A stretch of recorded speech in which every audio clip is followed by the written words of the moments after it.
this fire continues to grow. If you take a look right behind me, you can see that orange glow. That right there is a community on fire. 700 acres so far with very little containment.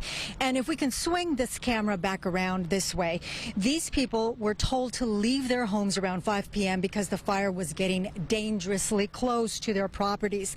They have been watching the firefight all afternoon. Leslie Mays, thank you so much for joining us. Yeah. Describe what you saw as you were asked to leave. As I was asked to leave, I was coming down my dirt road. I live between Avery Canyon and Polly Butte.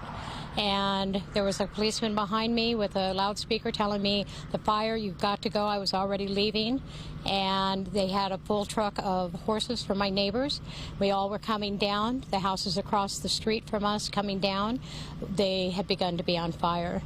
And that's what I witnessed, and I saw the flames very low, ready to basically cross the road. Terrifying. It was terrifying. It is. Yeah, absolutely. And sadly, if you take a look at the images, sadly, 2 people lost their lives today. They were killed in the blaze, and a third suffered severe burns. All 3 civilians, residents of this community. The Fairview fire erupted shortly after 3:30 p.m. It began as a small brush fire, but quickly spread near Fairview Avenue and Batista Road. Multiple properties in the 41,400 block of Gibble Road were fully engulfed, at least half a dozen homes completely destroyed. Evacuation orders include areas south of Thornton Avenue, north of Polly Butte Road, west of Fairview Avenue, east of State Street, south of Stetson, and north of Cactus Valley Road. We spoke with CAL FIRE's public information officer. He describes the location where the people died in this fire. We do know that the area that they were in, it's an area that's a one-way in, one-way out area, and that it's a very dangerous canyon. A lot of overgrowth in that area. That I haven't seen fire burn in that area for probably over 30 years now.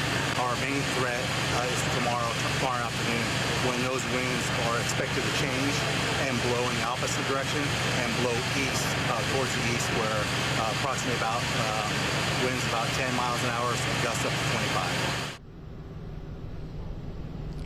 Containment at this hour is only at 5%, and as you heard from the public information officer, tomorrow's weather poses a serious threat. Back here live, we are here with the residents who were told to leave their homes early this afternoon, and they haven't left this location. You're watching all of the activity. How long do you plan to stay out here? I'm going to stay here and watch the fire. When my neighbors leave, I'll probably leave when they do. I plan on staying. You plan on staying? I do. Just a devastating time. It's a devastating time, and yeah, I'm going to watch what's going on.